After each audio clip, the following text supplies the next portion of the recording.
Good morning, everyone. Hope everyone had their coffee. I have not, so we'll see. My name is Jimmy. You can find me on Twitter at @jbogard. Everything I do on GitHub is at my github.com/jbogard. And you can find my blog at jimmybogard.com, where I blog about this and a lot of other topics. So this actually comes from a story from a consulting company I work at Headspring out of Austin, Texas. And we do a lot of work with clients to help them build distributed systems. And this came from a client of ours that was unknowingly building a very complex distributed system.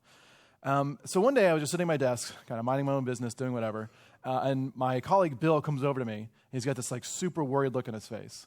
Now, I've known Bill for a while, and he's like a really kind of even-keel person. He doesn't get upset about a lot of things. And when he has like a really worried look on his face, I'm like, uh-oh, something's wrong. So it says, he tells me he's reviewing some code for a client that's going to go into production. It's code that is basically the submit order button, the code behind that for a payment website.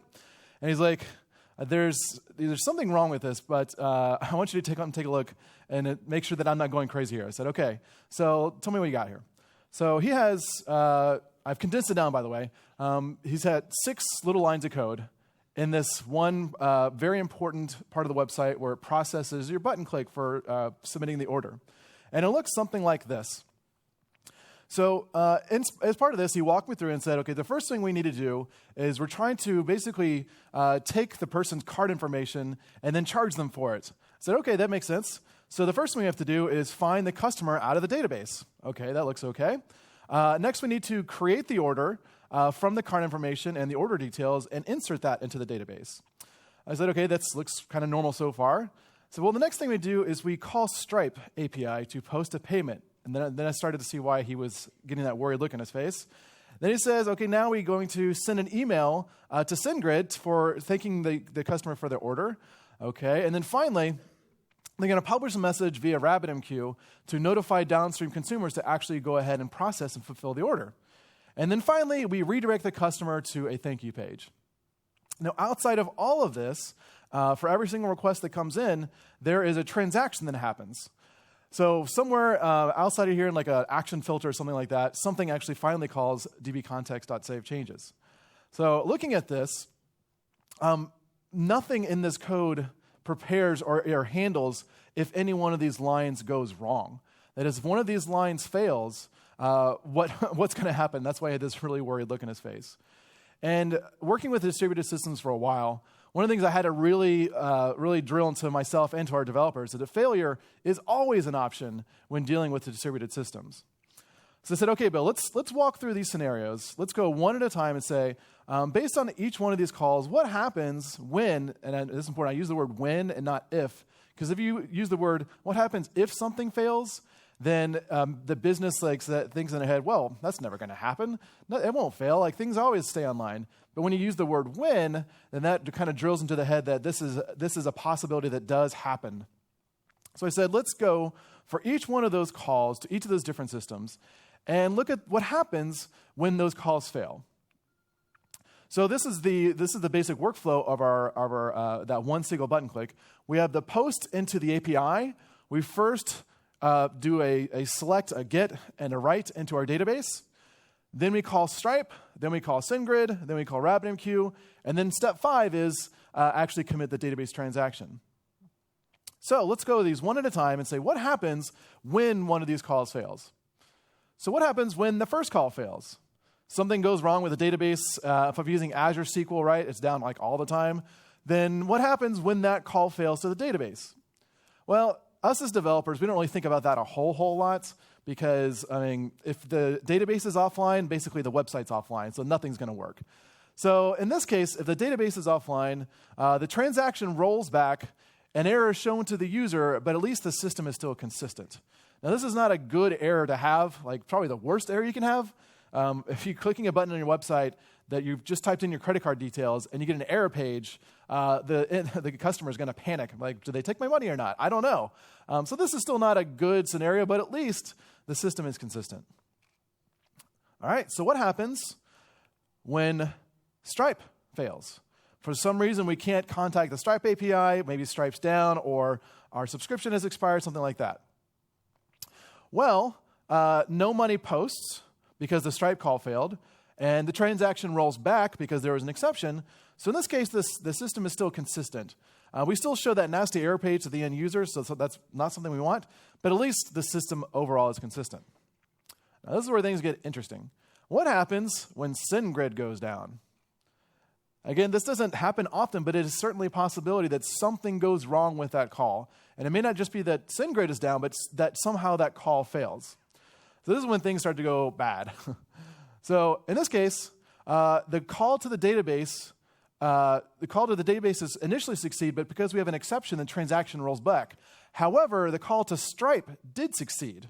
So the customer is charged, but the transaction rolls back, so the system is inconsistent. In fact, the customer will, maybe a day later, they'll see, oh, there's an exception. They go look at their credit card statement and wait a second, you charged me money. And they call up customer service and say, hey, you charged me money, but there's no order. And the customer service rep says, okay, what's your order number? They're like, I don't know. I just got shown an error page. There's nothing there. And the customer service rep, okay, let's go look inside the admin system to see, oh, I don't see any orders for you. I have no idea what this was. So at this point, that's when the customer, at this point, will go on to Yelp or something and write horrible reviews these people don't know what they're doing. They're charging me money. So again, a very bad spot to be in. Now, what happens when RabbitMQ goes down? By the way, this is getting steadily worse and worse as we go through these different calls. So in this case, the calls to the database initially succeed, but we get an exception, so the transaction rolls back. Stripe succeeds, SendGrid succeeds, but RabbitMQ fails. So that means that the customer is charged and they're notified, they get a thank you email, but the transaction rolls back. So the system is royally inconsistent. So they get an email that says, thank you for your order. They're all right, I got a weird error message when I hit submit order, but I'm sure everything's okay.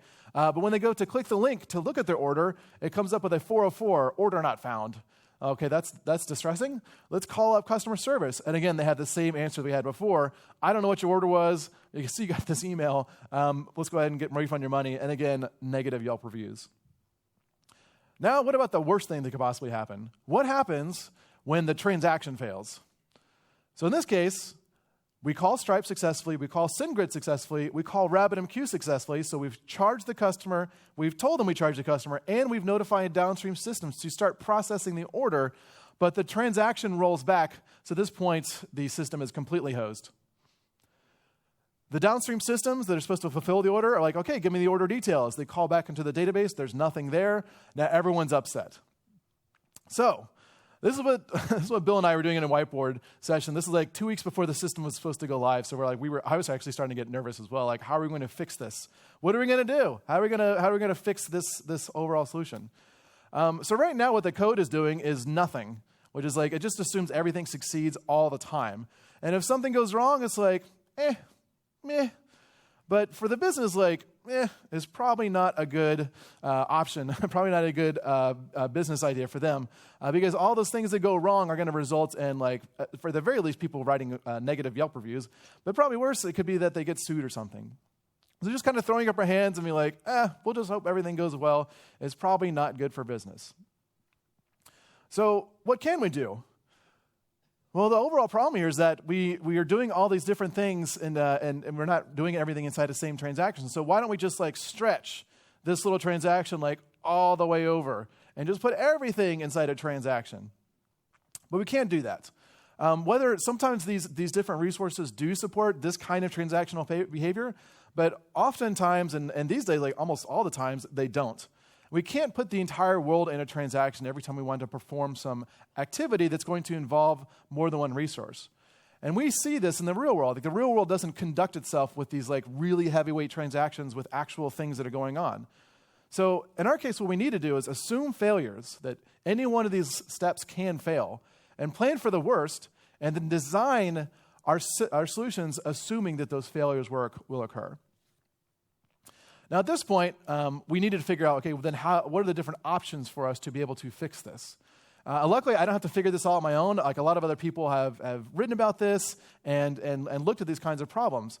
And one of the most influential papers in this area was one from Gregor Hope called Your Coffee Shop Doesn't Use Two-Phase Commit. And two-phase commit is that thing of trying to wrap everything in a transaction. Now, it used to be Starbucks doesn't use two-phase commit, but I guess Starbucks got upset and like, why are all these weird nerds like coming and asking us about transactions? Like, don't use our name anymore, please. And in this paper, he looks at how Starbucks or coffee shops conduct their business and says, when you go to a coffee shop, you don't see this like giant transaction that occurs there. And it's not like that when you go to the front counter to order your coffee, they're like, okay, everybody get ready. We're about to do a transaction. Everyone ready? Okay, here we go. And then like, that's just not how it works. Instead, there's a more coordinated activity between all these different people there. So in this, he outlines 4 options for dealing with failures in between multiple systems. And the multiple systems, in the case of a coffee shop, could be the cashier and the barista. So in this, the first one he outlines is we could just ignore it. So I'm trying to do 2 actions between 2 different resources, and I want to coordinate them. And if the second one fails, we could just ignore it. Now, this may seem like a little counterintuitive, like why would you ever want to ignore failure? But as we go through some of the systems we're looking at, we will see that sometimes it is okay to ignore failures. The second option he laid out was to retry. That is, we try the one action, the second action fails, so why don't we just retry that action over again? So something like this in Starbucks could be something like you order the coffee, they start to make it, but then they drop it. So let's just remake the coffee again, and then the customer's happy. So this works well when I can retry an action, so we have to make sure that that second option is actually retryable. So in the case of the coffee shop, I would want to make sure that I could, if I wanted to, for example, retry the customer's payment, I would want to have some way to make sure that I don't accidentally charge the customer twice. The third option is for us to undo the first action. So the first action succeeds, the second action fails, and based on that, we can't retry it for whatever reason, so we say, let's go ahead and undo the first action.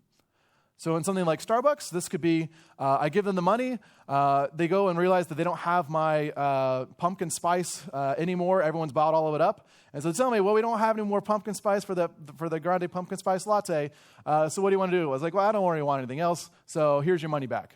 That's an undo. And the final option is to actually have a coordinated transaction.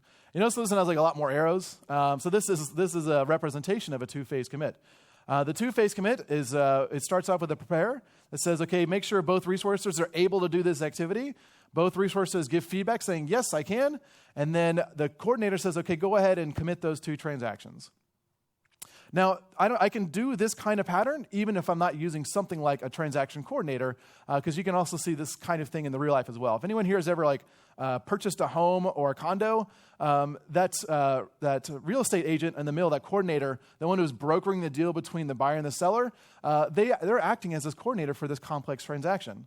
But there's a cost to it, right? Like in the real world, they take some percentage of your money, and you're like, why are you even here? I'm just signing papers. This is pointless.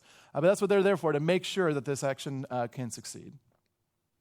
So our master plan, me and Bill, was to look at all those different things we were calling into, and for each of those different things we were calling into, examine those 4 options and pick the best option based on the business requirements.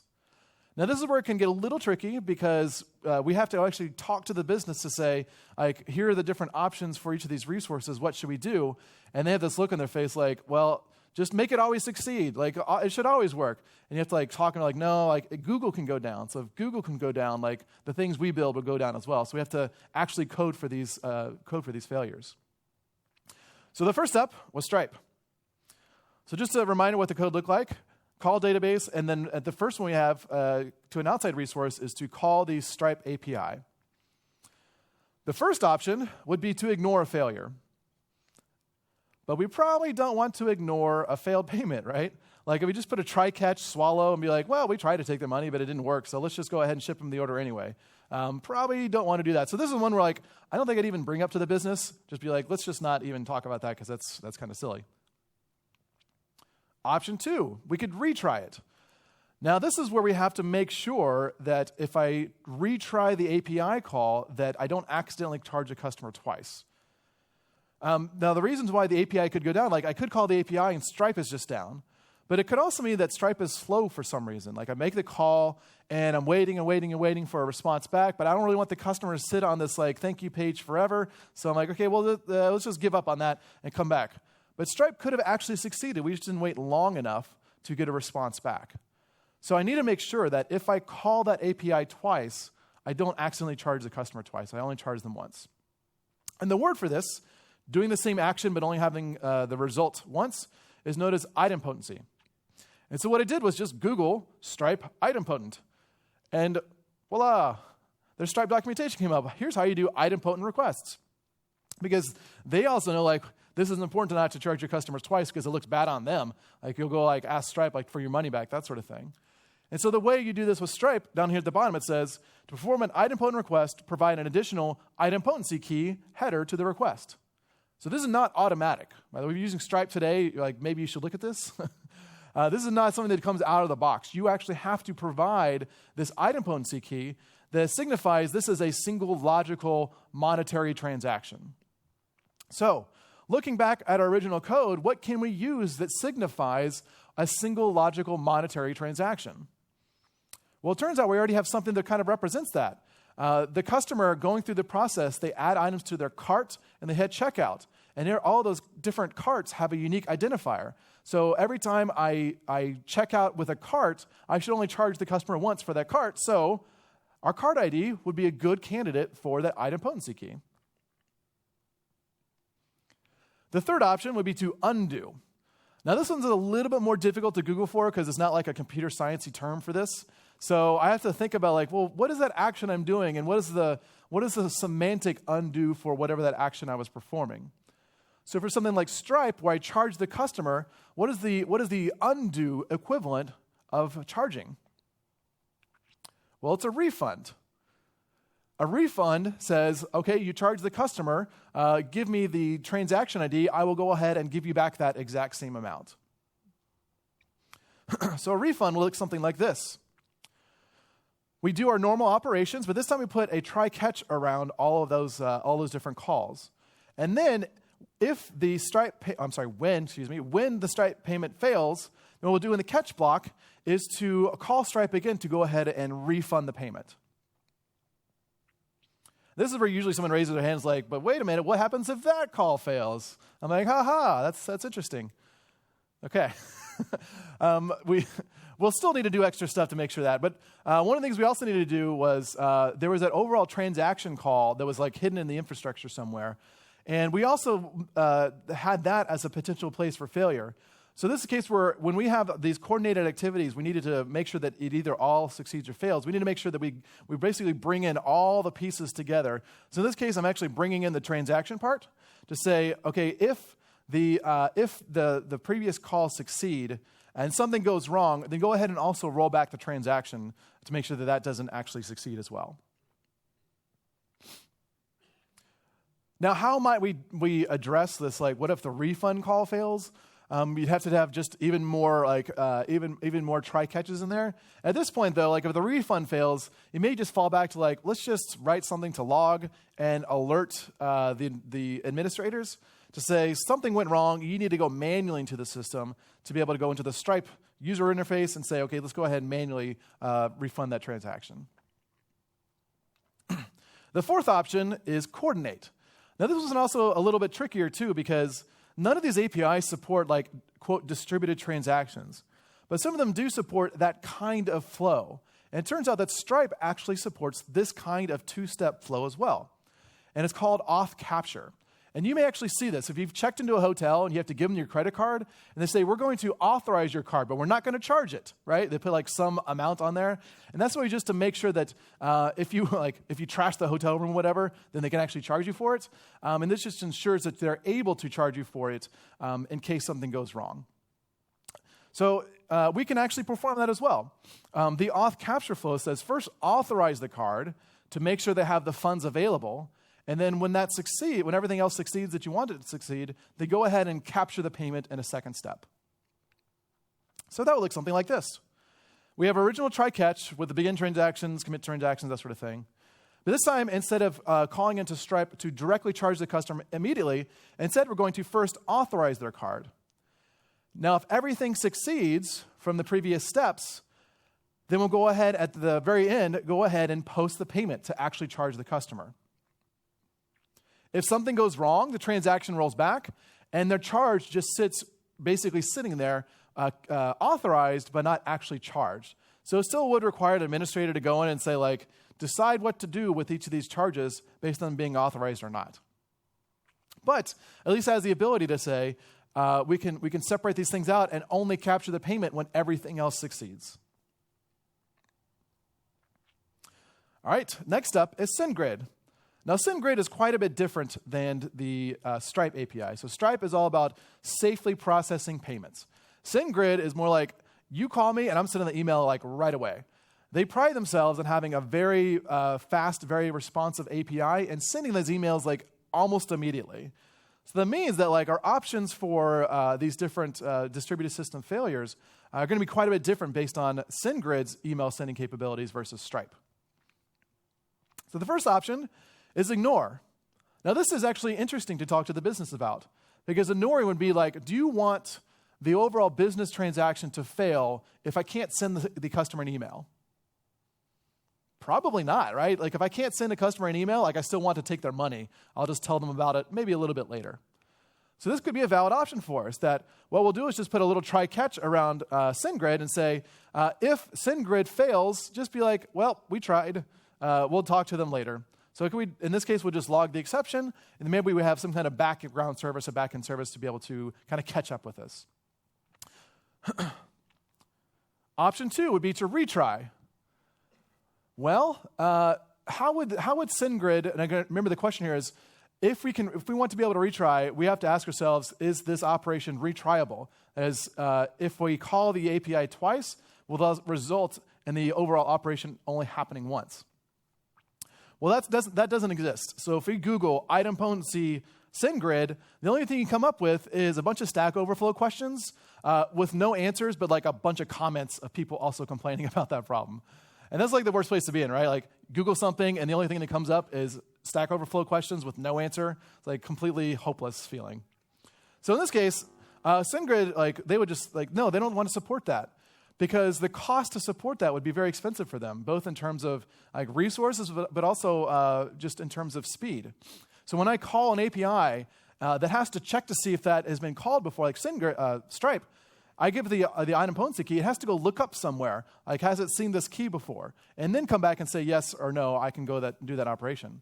But SendGrid wants to send emails as fast as possible. If it layers on top of this whole check to see if I've done it before, it's going to slow everything down. So they said, no, if you call our API twice, you will send 2 emails. So we won't retry unless we want duplicate emails. Basically, our only options here are it fails and the customer doesn't get an email, or we can have the possibility of having to get multiple emails. So it's at most once, or no, wait, 0 to 1 messages, or at least once messages. So in this case, we have to talk to the business, like, which one do you want? Do you want the customer to not get an email or to get 2 emails? And of course, the business is like, 1 email. I've told you this so many times. 1 email. Like, that's not possible, though. This can happen. So they have to make that choice. Do they want 2 emails or none? And this probably depends on the communication as well. Like, some emails are important, and you don't want to have them missed. Some are not as important, so you don't really care if the customer doesn't get this one, like, I don't know, coupon or something email. These days, though, I find the business like, just send them as many emails as you want. We don't care. Just like flood their inbox, whatever. Option 3, undo. So many times in my life, I wish I could unsend messages, but you can't. You can't undo send them an email. Because SendGrid's like, as soon as you send this, as soon as you call the API, we sent that email out the door. It's gone. So we can't unsend emails, no matter how much we try. Gmail does kind of have that ability, right? But it's not really an unsend. It's like what they'll do is they'll just delay the email a little bit, and then like if you want to undo it, it's like, okay, well, we haven't sent it. We just put a little delay in case you change your mind. But that's not what our API does. It just calls the API immediately, and that email gets sent out the door. So what's the logical undo? Like apologize? Like, sorry, just kidding. We didn't actually mean that. Like, well, that's what we do in real life, right? We send an email we didn't mean to. We follow up again, unless it's one of those like reply all to the entire company. Don't do that. Then we send an email. It's like, I'm sorry, we messed up. Here's how we'll fix it. The fourth option is to coordinate. And like, what does that even mean, to coordinate a transaction with email? This is just like you really can't do this. That's not really possible. The final one on the list is RabbitMQ. Now, RabbitMQ looks very, very similar to the email one because it's both like sending messages to people, but the processing is a lot different. And the first, with SendGrid, it's a human reading that email, but with RabbitMQ, it's a back-end system code reading those messages. So first up, option one would be to ignore. Like something went wrong with RabbitMQ, and we can't send the message. But this is kind of interesting because it could mean that, well, what we could do is try to send the message, but if something goes wrong, just kind of flag the order as that needs further processing. So it could look something like this. We put a try-catch around sending out that message via RabbitMQ, but if something fails, then we just flag the order saying like, hey, this needs some manual processing. Go ahead and do this offline later. So the order is able to be successfully processed, so we're still taking their money, but we have to have some additional work to be able to actually process the order behind the scenes. Option two would be to retry. This is a little bit interesting because this could mean that I'm sending multiple messages out the door. So remember, the retry looks like this. The first action succeeds, RabbitMQ failed, and then we resend that message. But maybe like RabbitMQ itself has no capability of saying like, oh, I've only received the same message, twice, so go ahead and discard this. Some brokers do, like Azure Service Bus has a little bit of a buffer for like 30 seconds or something. So it has like a window that says I can deduplicate your messages before I send them out the door. But if I'm past that time, it will treat them as duplicate messages. RabbitMQ doesn't have that capability. So it's not really just RabbitMQ I'm looking at. When I'm looking at idempotency and can I actually retry this operation, I have to look at all the downstream consumers to say, are they able to handle multiple messages getting delivered to them? And this may involve getting meetings with other teams with each of these different consumers to say, hey, can you handle multiple messages? And usually the answer is like, what do you mean? You should only send the message once. And we laugh and laugh. No, you'll get multiple messages. That just happens. So we'll have to talk to them and say, like, how do you want to handle these multiple messages coming in? Option three, undo. This is getting a little weird. Like, I can't unsend a message because I've sent the message, it's out the door. And a compensating message would be kind of weird, like, haha, just kidding, didn't really process the order event message, and then have the downstream consumers be able to handle that. Probably not a thing I can do. And the fourth option is coordinate. That's to have some kind of coordinated transaction between RabbitMQ and whatever my host code is. Now, RabbitMQ does have some abilities for like a partial send, like the authorized capture flow, but it's not bulletproof. And in fact, they mostly recommend don't try to use this because it has too many failure modes as part of it.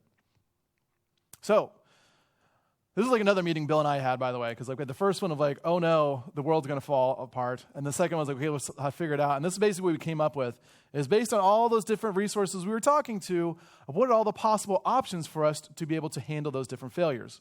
And unfortunately, there was no like silver bullet option. Like there's not one specific strategy that's going to work for everything. And in fact, even the ones that look similar, like SendGrid and RabbitMQ, it turns out that I may not want to have the same kind of processing based on the business requirements. Like emails are okay to ignore, but for something like notifying downstream systems, I may want to make sure that happens. This is about where Bill and I took a bit of a step back. We said, okay, maybe the problem is that we have too much going on inside this one button click. Maybe don't call like 5 APIs in the button click and then try to like mangle together to make sure it all works. So we looked at it and says, could we avoid all these exceptions by breaking this process coupling that we put into here? The process coupling is there because we've stuck all these different things together inside of one single block of code and one process. And so all these things had to succeed or fail together. I said, well, what if we look at that again and said, does everything here need to happen within the context of the button click? Or can we move some things like outside of that somewhere else? So again, we had to go back to the whiteboard and say, for each one of these different resources that we're calling into, do we have to call this right now, or can we call it sometime in the future? Can we make just the button click as simple as possible and move some of the other complicated stuff offline? This is, again, a conversation we have to have with a business, because it may matter from a business process perspective whether or not these things happen immediately or offline. So Stripe, what would that look like? We could do something like, we'll try to take their payment, but if it doesn't work, then we'll go ahead and process this offline. So we'll call to the Stripe service, And then we'll say, if something went wrong, we'll just go ahead and mark the payment as failed. So this is kind of an optimistic usage of Stripe. We'll try to use it, but if something goes wrong, we'll just mark the order as needing offline processing. What about SendGrid? SendGrid has, do we need to actually send the email right when the user clicks the button? And the answer is probably no, because the email is inherently an asynchronous form of communication. Like as the customer, when they click checkout, do they have their email client open right here and like, okay, I'm going to click, where's my email? Where's my email? Where's my email? Like, they're not doing that, right? So SendGrid is a good example of us not needing to do it just online. So we looked at, well, when does this email need to actually get sent? What is the trigger for this email that should go out the door? And we asked the business this, and it's like, well, is it when we save the order into the database? Like, no, not just saving the order because their credit card payment could have failed for whatever reason. So is it when we charge the customer? That's when we need to send the email. Yes, that's when we should send the email. That's what the business says. They say, when the customer's payment succeeds, we should send them an email notification saying, thank you for your payment. So it turns out that Stripe has this ability to do this kind of triggering ability. They have webhooks available for us that say, when a payment succeeds, they can call back to our API to actually perform some work. So what we could have done was created an API that receives a webhook call back from Stripe when payment succeeds to then go call into SendGrid and go out the door. We wound up not going this route, mainly because this was a very big black box for us. Like, we didn't know like how it kept track. What if my API is down? Does it retry the webhook? What if there's an exception in my code? What happens with the original webhook? So we looked at it and said, well, that's probably good in a pinch, but we probably want to take complete control over this overall process. And the final one is RabbitMQ, which is like, do we need to send this message now, or can we send this message sometime in the future? And that was a little weird. We're like, well, the trigger for this is still that if the Stripe payment succeeds, we should notify downstream systems that we need to go ahead and process the order. But in the case of RabbitMQ, I can't coordinate directly the transaction of sending a message and saving items in a database. But the way we can do this is, instead of sending the message immediately, what if we temporarily store the messages inside our database? That is, move that message from the queue and just for a little bit, put it inside the same transaction as our business database. And then something in the background is then taking those messages from the database and then sending them out the door. Now, my first e-commerce clients, when I worked for a very large computer manufacturer, did exactly this. When it saved the orders in the database, it would just flag them as needing processing. And then there was a background process that looked at orders that needed processing and then sent messages out the door to saying, go ahead and charge the customer, validate their address, check for any kind of fraud, that sort of thing. So we were doing this, we just didn't call it this pattern, which is known as the outbox pattern. The outbox temporarily stores messages inside our database, and then we have, formatting. We have some background process that pulls the messages out of the tables and then sends them out the door to our receivers. So that would look something like this. Instead of us directly calling into RabbitMQ to send the messages out the door, instead I interact with my data store to say, go ahead and just add those messages, insert those messages into the database. And then something else in the background is then listening and looking for messages that are there and just like polling forever, looking for messages that exist inside of my database and then sending them out the door. But with this pattern, if something goes wrong with the database transaction, then the business data rolls back as well as any of those messages. So either all of them go out the door or none of them go out the door. We saw this and we thought, we're still not there. Because if you notice, our controller action is like growing and growing with the number of try catches we have in there. We'll like try catch overall for the transaction, try catch for SendGrid, try catch for this, try catch for that. It's like, this is getting way too complicated to understand how this process is actually supposed to work. And it's very easy to screw up. So even with all of this, like, we just have way too much going on in a single button click. So is there something we can do to move a lot of that processing offline and not try to have all these different hooks directly inside that block of code? And it turns out that most modern e-commerce systems use background processing to fulfill orders. When you click the button, on Amazon.com to say submit order, it's not like at that point in time, like all the different workers are running out to all the different distribution facilities and saying like, oh my God, we got to fulfill this order. We're almost down to, oh God, we missed it. They're on the thank you page. That doesn't happen. Like you click the button to submit the order, and it just goes to a thank you page. Thank you for your order, and then something else in the background actually goes ahead and processes the order. So what this needs is some kind of workflow processor in the back end to actually process all these different pieces. So we looked at the different things that are going to be involved in our workflow and saying, for each of these different ones, how do we want to process this? Do we want to process this, try to process it in the button click, or can we process this offline? Now Stripe, this is again what we had to go to the business, say, do we have to call Stripe now, or can we call Stripe later? And really it's asking like, do we want to have all this try-catch business inside our front-end code, or can we just move all of that code offline? So we asked the business, and they said, well, what we really want to do is make sure we take the customer's order. We don't have to charge them right away. The biggest thing is just like, give us your details, and we will charge you eventually. When I worked at the major online retail company, this is exactly what we did. Like we did nothing in the context of going through and gathering your order information. Like we didn't check if your address was valid. We even turned off that annoying credit card number check, the loon check or whatever, like checks to make sure that all the digits are correct. But you've been annoyed with that, right? Like you go to put your credit card number in, and you get to the end, it's like, that's an invalid number. I'm like, no, it's not. I typed it in just like so. And you put your credit card to the screen, like, oh, I switched those two numbers. Well, it turns out that when people see red, those validation errors, and going through their checkout process, what they'll do is they'll just give up. And we actually tracked this. We called it the fallout rate.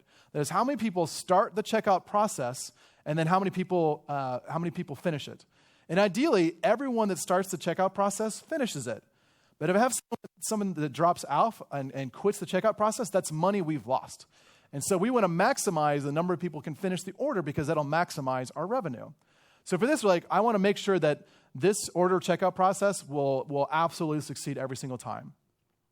So by looking at this, I can say, let's move off some of these things that we don't care about that aren't as important to do in the button click and just do it offline. The same thing with SendGrid and the same thing with RabbitMQ. All of these we could process offline. Now, that's not with every single kind of payment gateway that we've seen. There are some cases where we do actually need to charge the customer immediately. If you've ever bought something like a concert ticket or a flight reservation, you'll have these cases where they've held something for you. They're reserving something for you. And by reserving something, they're not allowing someone else to be able to get this. So by doing so, what they'll do is put a little timer, that super stressful timer that's just counting down, like, oh no, I've got 30 seconds, 20 seconds, oh my God, let me put my credit card information in. So it can be a little stressful, so we have to balance what is the right timer versus the workflow we have. But for those cases where I definitely need the payment to succeed, they'll use things like timeouts and reservations to be able to manage that. For us, though, we didn't have anything like that, so we could just go ahead and process the payment offline. It was not absolutely necessary that we took the customer's money right when they clicked that button. So how do we kick this workflow off? We have a few options here. One would be to use something like Hangfire, which basically is in the background looking for orders that needs processing and then sending those messages out the door. So our API starts to become a little bit simpler. The post comes into the API, but this time it doesn't talk to any sort of back-end processing systems. It only inserts a row into the database, and that's it. And we figured at this point, like, if I can't insert a row into a database, then we're screwed. Like, there's nothing I can really do with the database being offline, so let's just make sure that I only tie myself to one specific resource, and if that resource is down, then we really can't do anything. So I've reduced the number of dependencies and the number of resources we're coordinating to just one, the database, which should have a reasonably high guarantee of success. Like when we do this in e-commerce, we've turned off like all the weird constraint checks and all that sort of stuff. Like it just inserts a row, and that insert doesn't check anything. It just takes your information and shoves it into the database. And then it's the background order processing systems that actually take that order out of the database and do the back-end processing. So now our next question was, okay, I need to do something with these three things. Do I just take the code I had in that controller action and plop it in some kind of background process? But we still have the issue with that these three things together could have the problem that one of them succeeding and one of them failing. So we still don't want to do all these actions in the context of one single block of code. So we looked at this like, what if we just split up all these three different steps into three different processes? There's a Stripe processor, a SendGrid processor, and a RabbitMQ processor, I guess. And then we can look at how do I coordinate these activities of these messages going through each one of these. One of the options would be to use a routing slip. And the routing slip, the way that works is you kick off the process by starting the first option. And once the first process is complete, it forwards the message on to the second option. Once the second option is complete, then it forwards it on to the third piece as well. So it looks something like this, where I have the background processor taking orders out of the database that need processing and sending a message to the first step for Stripe. Stripe completes its work and then sends it on to the next step for SendGrid to do its work. Once SendGrid finishes, it forwards that message on to the final one to RabbitMQ to send out the door. So from the API perspective in this background task, I send a message and I tell it, these are the places I want you to send this message to. Well, we looked at this and said, does this match the workflow that the business intended? That is looking at these different dependencies, like SendGrid should only succeed when Stripe succeeds. But does RabbitMQ need to succeed only when SendGrid succeeds? Probably not. How do we handle failures between these different things? If Stripe doesn't succeed, how do we recover from that? If SendGrid fails, how do we recover? Like, this kind of simplified pattern wouldn't work for us because our workflows were going to become a little bit more complicated. So once you get past like the very simple patterns of messaging, like routing slip, you basically arrive to you have to figure out an overall workflow solution. And in the messaging world and in the kind of microservices world, this is known as the Saga pattern, also known in the messaging world as a process manager pattern. Oh, no. Like the original Saga pattern, though, was defined years and years ago.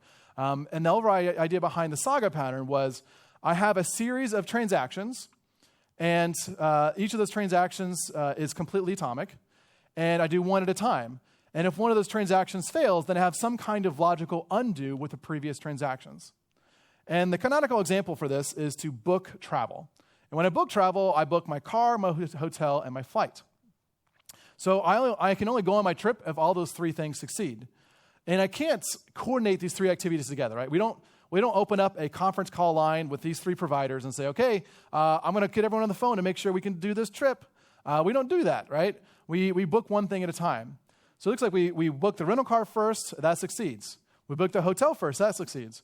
But if the flight fails, we can't get a flight over there for whatever reason, then we have to undo the previous actions. So we'll go cancel the hotel, and then we'll cancel the rental car. And now we're not going on a trip, we're sad, but at least we don't have like things hanging out that are partially succeeding, partially failing. So this is a valid option for us as well. The routing slip was kind of a one-way flow through different processes. And Sagas have this kind of additional thing going on with it, that if something fails, it can go back and have compensating or undo actions for each of those operations. So that's great when you actually are able to undo previous actions. And we've already seen that, yes, we can undo Stripe, but we can't unsend an email, and we can't unsend a RabbitMQ message. So unless everything supports this undo, the Saga pattern is not going to work for us. And so finally, we land on the do whatever you want approach, which is the process manager pattern. And the idea here is that you have some kind of central coordinator that is going to be communicating out with these other different endpoints, these different processes, and it's going to manage how to complete this overall business transaction.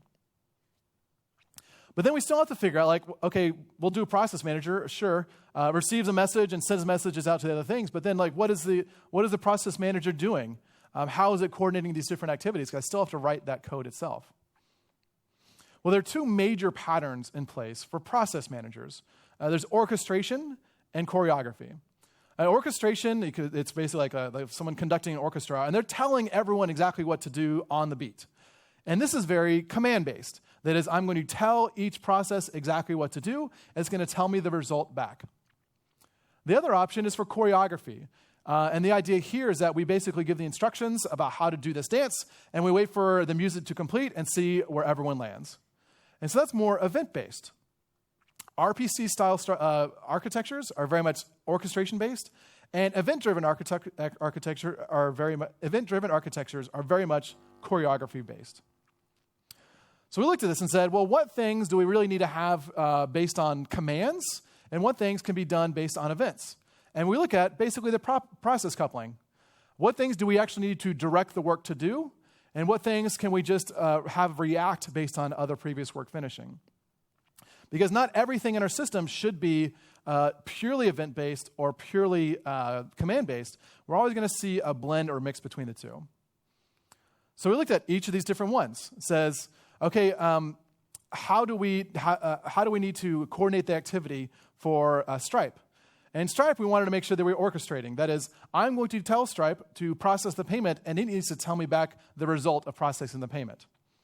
But SendGrid and RabbitMQ could be based off choreography, because SendGrid and RabbitMQ were based on Stripe succeeding. So they are reacting to that event of that payment being successful.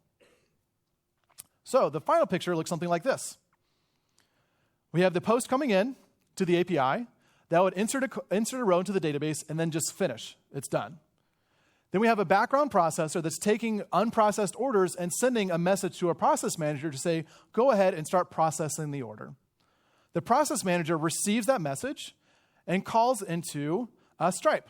So it looks something like this. Our controller action now is very, very small. It creates an order from the cart. It adds the order to the database and sends a message to the background, either through Outbox or just directly, to say, go ahead and kick off that background process to process the order. So now our order processing in the front end is very, very simple. It's just purely inserting a row into the database. At this point, the process manager picks up that message and sends it along to Stripe. And Stripe then needs to go ahead and do the work. So it looks something like this. This is our code for a Saga. It's receiving the message for the process order command, and then it sends another message out to go ahead and process the payment. So it's telling Stripe to go ahead and do its work. And it correlates all of this based on your order ID. The Stripe side receives the message for processing the payment. At this point, we need to make sure that we can handle the failure scenario. But I don't want this code to determine exactly what to do if something succeeds or fails. Instead, what it's going to do is going to call into Stripe and get a result back. And the result is going to be, did it succeed or fail? In our real-life scenario, we had a lot more like error codes. It could be like, the customer's credit card expired. The credit card number was incorrect. And so we could have a little bit more nuance about how we reacted to this. But the point was, I don't want this code to determine how to process failures. I'm going to push that back onto the process manager to have that code centralized there. So at this point, the process manager receives the reply back from Stripe and needs to then go notify downstream consumers that Stripe payment has succeeded or failed, and then they can go on and do their work. So that code looks something like this. We'd receive the process payment result and check to see if it was successful or not. If the payment was not successful, then we'll take some kind of action. In our case, we may have like another queue that says like these are failed payments for whatever reason. An administrator needs to go look at this. We can mark the order as having payment failed. That was kind of up to the business about how they wanted to deal with failed payments. But we looked at both SendGrid and RabbitMQ, and both of these are supposed to react to the event of my payment succeeding. So it turns out we could just have one call to publish an event to say, my payment has succeeded, and then SendGrid is just another subscriber or consumer of that event. So SendGrid and any other downstream services, whether it's shipping and receiving or whatever it might be, those are just additional receivers of this one single event that I have. So my thank you email sender just receives that event and then turns around and calls SendGrid. And this is where I may have the logic to say, if SendGrid goes down, then we'll go ahead and retry the email. I can put that directly inside this code as opposed to having stuck in that original button click. So this picture is obviously a lot more complicated than the picture we had before, right? Like we've introduced like all these different background processes. We've introduced messaging. We've introduced this central process manager. But what this allowed us to do is to be able to explicitly handle the failure and succeed scenarios in something that is just dedicated to that sort of logic inside a process manager. So you might be wondering, like, well, what do we actually do for our clients that had all this problem? We stopped with that client about 40 minutes ago, I guess, or 30 minutes ago, they just went with the undo approach. So if the payment fails, just undo, because we were 2 weeks from going live, and they didn't want to, yes, this is what we want to get to eventually, but we just need to get our code out the door. So it's perfectly plausible and okay to just pick one of the simpler options, but when we're designing our systems, we're going to keep all these different options available for us to determine what is the right way to go. So that was 6 little lines of fail. Bill felt much better after that. He stopped sweating, so that was good. If you want to know more information about these and other patterns, you can check out, these are all described actually in the Enterprise Integration Patterns book.